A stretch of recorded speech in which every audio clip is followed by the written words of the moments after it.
Olá, meu nome é Frank Florida e bem-vindo ao treinamento número 2 do Farol da Fluência. Vamos lá. Eu tenho uma dúvida. Você disse que a fórmula serve para qualquer língua. E eu estou estudando japonês. Desejo saber se estudo do mesmo jeito que estudo o inglês, ou diferente.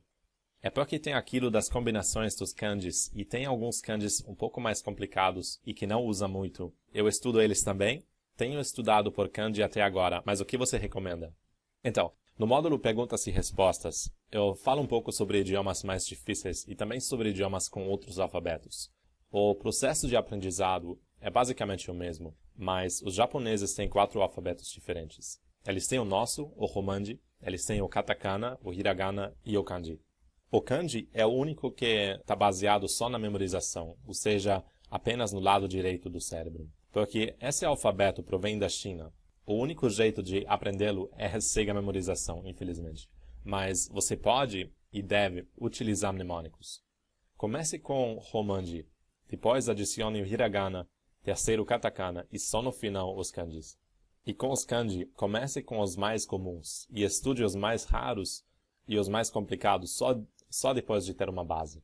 Próxima pergunta.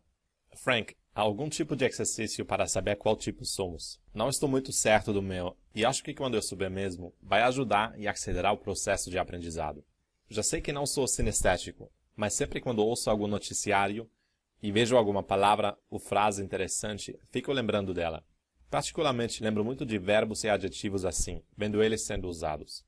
Dicionários visuais ou ilustrados e figuras ou fotos também ficam gravadas na minha mente, principalmente se tiverem algo diferente. Lembro muito bem de substantivos assim, ilustrando o significado. Ok, o negócio é o seguinte, seguindo essa descrição, parece que você é o tipo visual mesmo. Mas tem 2 detalhes. Primeiro, ninguém é um tipo ou outro 100%. São apenas tendências, e todos nós temos todos os 3 tipos, que se manifestam em vários graus. Um teste simples também seria o seguinte: você prefere estudar o Farol da Fluência através dos livros ou através dos áudios? Eu sou tipo auditivo, por exemplo, e eu prefiro audiobooks, mas também tem algumas coisas que eu prefiro estudar visualmente. Segundo, sempre é bom combinar vários jeitos de aprender, como também expliquei no vídeo Vocabulário Hipnótico. Assim, a informação pode criar várias raízes no cérebro, em vez de apenas uma. Próxima pergunta. Bom, estou numa fase estranha. Estou empenhado a ser fluente em inglês, mas nesses últimos dias, percebi que não estou entendendo as coisas que ouço em inglês. Há um tempo atrás entendia muitas frases, mas agora, músicas que eu ouço não fazem mais sentido, tipo, entra pelo um ouvido e sai pelo outro. Passa pelo cérebro e este não consegue processar a informação. Gostaria de saber do Frank se isso é só uma fase ou estou no caminho errado. Tenho estudado em pequenos pedaços, 1 hora por dia, alternando entre as habilidades passivas e ativas. Então, pode ser que você empurrou um pouco demais. Eu não sei se você já malhou com halteres, mas tem um segredo que muita gente não sabe. O músculo não cresce quando a gente levanta o peso. O peso rompe a fibra do músculo e ele cresce quando a gente dorme. Quem treina demais nunca deixa tempo para o músculo sarar e crescer. Em inglês, isso se chama overtraining. Tem que achar o equilíbrio correto e não treinar muito mais nem muito menos do que esse equilíbrio. E aprendizado é parecido. A gente pode estudar durante o dia, mas o nosso subconsciente digere a informação nas fases ociosas. Quando eu pergunto aos meus alunos, quando você tem as melhores ideias? A maioria responde no chuveiro, ou no parque, ou fazendo a barba. Eu acho que você está no caminho certo, porque você diz que pouco tempo atrás você entendia muitas frases. Talvez a sua mente está um pouco sobrecarregada. Deixa de estudar por 1 semana ou 2, e volte ao trabalho depois, com novas forças. Isso dá tempo ao seu subconsciente para assimilar tudo o que você já aprendeu. Próxima pergunta. A maldita mania de traduzir mentalmente não para. O que fazer para me livrar desse mau hábito? Ok, traduzir mentalmente é normal. Todos os alunos fazem isso no início. Isso vai parar com o tempo, automaticamente. É importante sempre fazer o exercício do diálogo interno, porque ele vai te ajudar muito a deixar de pensar em português e a começar a pensar em inglês. Também tenho mais dicas sobre esse assunto no módulo Perguntas e Respostas. Tem um capítulo inteiro especificamente sobre o assunto de como pensar num outro idioma. Próxima pergunta. Gostaria de saber se vai ter algum módulo ou recurso que aborda exames de proficiência em inglês, como TOEFL e assim por diante. Então, eu falo sobre exames e testes no módulo 2, no capítulo 9. eu recomendo fazer uma revisão principalmente da página 59. A não ser que você precisa desses testes para algum emprego ou para entrar em alguma universidade, eu não os recomendo muito. Eles fazem parte do paradigma antigo de aprendizado. Como todos os meus alunos têm objetivos muito diferentes e muitos nem estão estudando inglês, eu não posso elaborar muito sobre um teste específico de um idioma específico, mas eu tenho muitas dicas sobre o assunto de exames em geral nesse mesmo capítulo 9 do módulo 2. Próxima. Frank, me ajude a me organizar, estou confuso. Devo permanecer estudando somente as palavras até alcançar as 1000 e depois começar a estudar gramática? Ou já posso misturar um pouco de cada todos os dias? Ok. Na verdade, você tem que fazer 3 coisas cada dia. Vocabulário, gramática e a aplicação. Ou seja, além de aprender pelo menos 10 palavras novas por dia, e além de estudar um novo conceito de gramática, eu também recomendo formar frases com as novas palavras e a nova gramática, para treinar a aplicação. Assim, você chega ao nível de competência inconsciente depois de algum tempo. No módulo 7, eu explico exatamente como eu faço para estudar um idioma. Lá eu descrevo o meu processo de aprendizado com todos os detalhes. Próximo. Frank, tem uma coisa sobre vocabulário que eu queria saber. Estou estudando pelo método vocabulário hipnótico e queria saber se é melhor anotar um significado da palavra ou todos os possíveis. Aí ele dá um exemplo. Em relação ao japonês, na leitura dos kanjis, eu decoro todas as formas de ler o mesmo kanji, ou somente um ou dois. É porque tem a leitura que vem do chinês e do japonês. Eu aprendo ambas ao mesmo tempo. Então, na verdade, essa pergunta é respondida no módulo 6. Quando uma palavra tem vários significados, foque em um deles primeiro. Depois você pode acrescentar mais. E com os kanji é a mesma coisa. Lembre da regra de 80-20, a lei de Pareto. Em vez de estudar 10 significados de uma palavra, você pode utilizar ao mesmo tempo para estudar um significado de 10 palavras. Assim você avança quase 10 vezes mais rapidamente. Próximo. Frank, li que você já deu aulas desde idades entre 4 e 82 anos.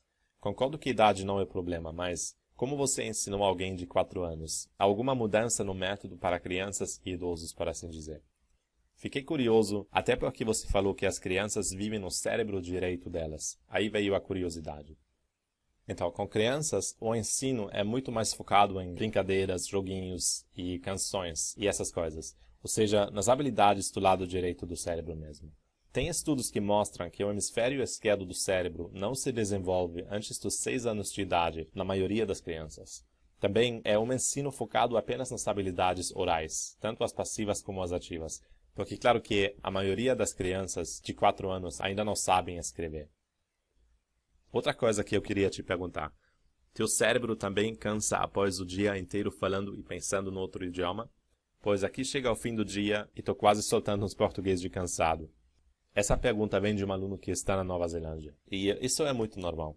Tanto no módulo sobre administração do tempo, como no módulo 6, eu falo um pouco sobre isso. A gente precisa de descanso. Porque a nossa mente é como uma serra que tem que ser afiada de vez em quando. Ninguém consegue se concentrar eternamente. Mas a boa notícia é que depois de algum tempo, falar inglês será a coisa mais normal do mundo. O seu subconsciente vai fazer todo o trabalho e será fácil para você e nem vai mais requerer um esforço. Com muitos dos idiomas que eu falo, por exemplo, agora eu não canso mais. Eu consigo falar o dia inteiro e eu não preciso de uma pausa ou de um intervalo. Mas quando eu comecei a estudá-los era diferente e realmente eu percebi a mesma coisa, que morando num outro país e falando um idioma que a gente não domina ainda, requer muita concentração e por isso faz sentido tomar uma pausa de vez em quando. Próximo. Frank, não sei se é só uma dificuldade minha, mas gostaria de perguntar algo a respeito de gramática. O módulo 5 nos dá uma série de dicas valiosas para o estudo da gramática. Mas o fato que eu sempre tenho tendência de querer achar uma sequência lógica em tudo que eu faço ou aprendo. No módulo de recursos, nos trará esse tipo de detalhe a respeito dos aspectos obrigatórios e principais de estudar a gramática de cada idioma? Não sei se estou me expressando bem, mas gostaria de entender se existe algum tipo de big picture padrão para a estrutura gramatical de cada idioma. E se uma vez que soubermos essa estrutura, será uma regra preciosa para aplicar e planejar o estudo de cada idioma que fizemos. O negócio é o seguinte, gramática é sempre uma mistura de estrutura lógica e estruturas aleatórias que evoluíram naturalmente. Então, principalmente os idiomas ocidentais geralmente são sistemáticos. Como cada idioma tem as suas peculiaridades, é difícil dar um mapa para todos, ou pelo menos um que vai muito além de presente, passado e futuro. Mas você pode criar o seu próprio mapa, e é isso que eu recomendo fazer. Eu vou criar um mapa do inglês para dar um exemplo e vou publicá-lo como bônus. Outros idiomas são um pouco diferentes, mas assim você vê o conceito na prática e pode extrapolar. Frank, o simples fato de confeccionar os flashcards palavra por palavra, escrevendo-as em cada cartão, é uma forma de exercício tal como mostrado no vídeo Vocabulário Hipnótico? Essa técnica substitui? Sei que você já comentou que associar essas duas técnicas de aprendizado se tornará poderoso, mas gostaria que você mostrasse a exata forma de conciliar as duas técnicas. Por exemplo, faça o primeiro exercício de vocabulário hipnótico, exatamente como você mostra no vídeo, e imediatamente pego as palavras que trabalhei na técnica de vocabulário hipnótico para confeccionar um flashcard para cada uma. E nesse caso, o flashcard funcionaria como uma técnica de revisão, ou seja, devo fazer primeiro o exercício de vocabulário hipnótico e depois confecciono um flashcard para cada palavra escrita no exercício anterior, o vocabulário hipnótico. Ok. Flashcards e cadernos são dois métodos para colecionar palavras. Depois, a folha de rascunho é o método que eu recomendo para estudar os dois.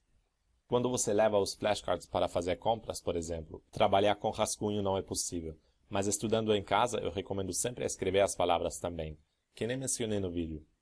A parte hipnótica do método é escrever e falar ao mesmo tempo, e sempre focando nas habilidades ativas. E é isso que eu recomendo fazer com os flashcards também. Próxima.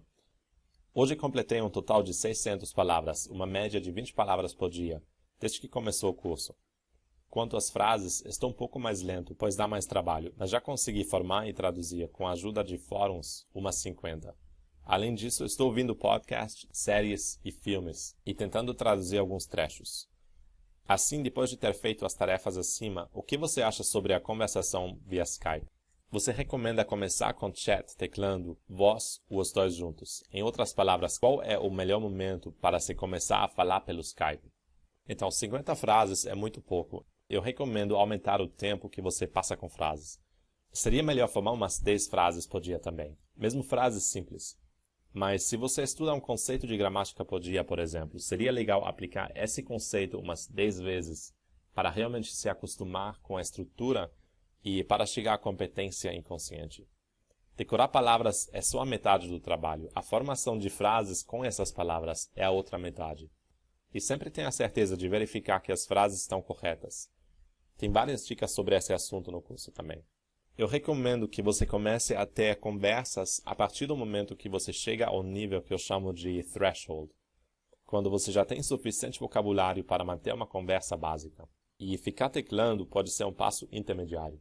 Próxima. É melhor aprender todos os tempos primeiro ou aprender os tempos mais usuais e ir aprendendo artigos, substantivos, etc. e depois os tempos mais complexos. Então, eu diria que essa ordem é bastante lógica. Isso vai ficar mais claro quando eu publicar o mapa da gramática inglesa. Mas com certeza é sempre melhor aprender um tempo de cada vez. Levá-lo à competência inconsciente e só depois aprender o próximo. E enquanto você está estudando um tempo, estude vocabulário ao mesmo tempo e pratique a aplicação do tempo. Próxima. Eu estou usando um livro de gramática inglesa chamado English Grammar and Use, by Cambridge University Press, e estou com dificuldade em Present Perfect Continuous. Isso quer dizer que eu pulei um passo, não? É recomendado seguir a ordem do livro ou tem uma ordem melhor. Então, eu não conheço esse livro, mas Cambridge é um nome famoso e geralmente de confiança. Muitas vezes, porém, depende mais do autor do livro do que da marca ou da editora. O Present Perfect Continuous é fácil para quem entende Present Perfect e Present Continuous, porque é uma combinação desses dois tempos. Se você já entende esses dois, e o Present Perfect Continuous não é claro mesmo assim, pode significar que não foi explicado de uma forma lógica. Nesse caso, pode valer a pena trocar de professor ou, se você está estudando sozinho, ler uma outra fonte sobre a mesma matéria. Próxima pergunta. Posso usar a seguinte sequência: primeiro escrever no caderno e em seguida transportar essas palavras para os flashcards. Obrigadão, Frank. Esse curso tem sido muito valioso. É muito bom ouvir isso. Muito obrigado. E sim, esse método pode funcionar. Eu também recomendo aprender todas as palavras uma vez no caderno e apenas transportar as palavras mais difíceis para os flashcards. Assim, você pode fazer revisão delas fora de casa também, como o Robert escreve na entrevista. Próxima. É que varie o jeito dos pontinhos vermelhos para praticar. Por exemplo, terça aprendi a palavra cuchara. Aí pratico a palavra como no vídeo, mas também criando uma ou duas frases. E depois marco com um ponto com o lápis. Aí quarta aprendi servieta, como no vídeo e uma ou duas frases. Mas também pratico o que aprendi terça. Aí ponho um ponto com o lápis nas duas palavras cuchara e servieta. Aí fica assim, cuchara com 2 pontos, servieta com 1 ponto. E quinta aprendi mesclia. Mesma coisa, e repito a da terça e da quarta também. Eu ponho um ponto nas 3. Mas na sexta eu não estudo mais a palavra cuchara porque ela já tem 3 pontos. E faço assim com as 20 palavras de cada dia. Claro, dando pausas. Mas para não esquecer essas palavras com 3 pontos, no domingo eu junto tudo e reviso para não esquecer. E se errar alguma palavra, tiro os 3 pontos dela e volto a estudar durante 3 dias. O que eu gostaria de saber é se não estou perdendo tempo assim e se o jeito que estou fazendo é eficiente. Então, é uma ideia legal, mas eu vou ter algumas dicas. Primeiro, cuidado com essa ideia de formar frases com a palavra. As frases devem treinar a nova gramática também. Só para estudar vocabulário, formar frases é overkill, é mais do que necessário, e portanto viola a lei de Pareto. Também tenha certeza que essas frases que você vai formando estão corretas, senão você corre o risco de adquirir maus hábitos. Tem dicas no curso como você pode evitar isso. Segundo, os pontos vermelhos não são para palavras que você já estudou, eles são para palavras que você não lembra o que você fica errando. Porque assim você pode focar apenas nessas palavras e evitar de perder tempo com vocabulário que você já conhece. E terceira dica, a ideia não é estudar uma palavra até ela tenha 3 pontos. A ideia é estudar uma palavra até você nunca mais errar. Com algumas palavras isso pode ser uma única vez. Por exemplo, a palavra casa em português também é caça em espanhol. Então você provavelmente não vai precisar de revisão. Mas algumas palavras mais complexas podem requerer 5 revisões, por exemplo, dependendo. Próxima pergunta. Depois de estudar os módulos do curso e ver o capítulo sobre recursos, me corrija se eu estiver errado, mas devemos focar os estudos em coisas que realmente são relevantes em nossa vida cotidiana. E uma delas, se não a principal, é a comunicação com pessoas. Hoje percebo que tenho um vocabulário que já passa de 1000 palavras, e meu entendimento em gramática me permite criar frases e textos não tão complexos. Mas percebo que encontro dificuldade quando me comunico com pessoas, elaborar perguntas, responder. Existe uma diferença, e essa diferença sempre me faz me questionar se o que está sendo escrito está certo ou errado. Penso em talvez dar um tempo de 1 ou 2 semanas em decorar vocabulários novos e focar meus estudos em conversação. O que você pensa a respeito disso? É uma boa ideia? O que devo fazer? Atualmente estudo inglês. Sim, eu acho que é uma boa ideia sim. É sempre bom focar nos pontos mais fracos. Isso é um dos conceitos do capítulo sobre grit. Se você tem muita dificuldade com a conversa, vale a pena focar nessa parte. Tem dicas sobre o assunto no módulo sobre a gramática, mas, em geral, a ideia é simples. Uma conversa não é nada além de 2 coisas. Primeiro, entender o que alguém está falando, e você pode fazer exercícios de compreensão auditiva, segundo o módulo 6. E segundo, formar uma frase para responder. Tem muitos exercícios para criar frases no Farol da Fluência também. A conversa combina essas 2 habilidades. Uma vez que você domina as 2 individualmente, é um bom momento para combiná-los e começar a conversar. Primeiro pode ser um bate-papo online e depois com voz. Próxima pergunta. Hoje sonhei que eu estava conversando em inglês com um nativo. Não lembro onde e nem de muita coisa. Mas como comentou isso em um dos módulos, achei que pode dizer alguma coisa a respeito de imersão e como está indo os meus estudos. Eu recebi esse comentário exatamente 60 dias depois do início do Farol da Fluência, ou seja, depois de 2 meses. E isso é um novo platô que o aluno alcança. Na verdade, muita gente só alcança esse nível depois de bastante tempo morando no exterior. Então eu fico muito feliz que você chegou a esse ponto em apenas 2 meses. Próxima pergunta. É possível usar o farol só no vocabulário, tipo, para me aperfeiçoar o inglês? Então, isso depende do nível. Geralmente só estudar vocabulário não é o suficiente. As palavras são apenas uma das 2 metades de um idioma. Mas aí no caso desse aluno, ele quis dizer que ele já domina a maioria da gramática. Ele gostaria de apenas aumentar o vocabulário para conseguir ler textos mais sofisticados. E nesse caso, isso pode ser uma boa ideia. Aí Eu até recomendaria tirar as palavras novas desses textos mesmo. Próxima pergunta. Se a gente passasse das 20 palavras por dia, estaríamos sobrecarregando o nosso cérebro? Se não, qual seria esse limite?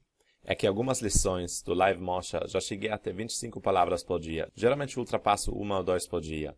Tanto que em 54 dias já são 1.118 palavras. Ok, não existe um limite numérico propriamente dito. Depende mais de quanto tempo você tem por dia e também de quanta concentração você pode trazer aos seus estudos. A nossa concentração é como um músculo e quando mais a gente utiliza, mais forte ele fica. Por isso é importante utilizar o método das caixas do módulo sobre administração do tempo. Esse método permite trabalhar por muito tempo sem cansar, porque com o tempo você pode aumentar a duração de uma caixa de tempo também. E é importante considerar o tempo que você precisa investir em revisão das palavras que você já aprendeu, mas só naquelas que você não lembrou o que você errou. E a última pergunta? É bom de vez em quando, tipo 2 em 2 meses, ou 3 em 3, dar uma parada nos estudos, esquecer completamente do idioma, tipo por uma semana. Qual o tempo necessário? Ouvi dizer que o cérebro vai absorvendo nesse período e que a gente volta mais motivado. Sim, é exatamente isso. O nosso cérebro faz muito trabalho quando a gente não o está utilizando ativamente. O subconsciente digere a informação durante esse tempo e armazena para uso futuro. E o ritmo ideal é 10 minutos de pausa para cada 50 minutos de estudos. 1 ou 2 dias livres cada semana, uma semana off cada 3 meses e o mês inteiro uma vez por ano. Então, muito obrigado por todas as perguntas que foram enviadas. Eu espero que consegui esclarecer qualquer dúvida que ainda sobrou depois do curso e depois do módulo sobre perguntas e respostas. E isso conclui o treinamento número 2. A gente se vê no portal. Abraço!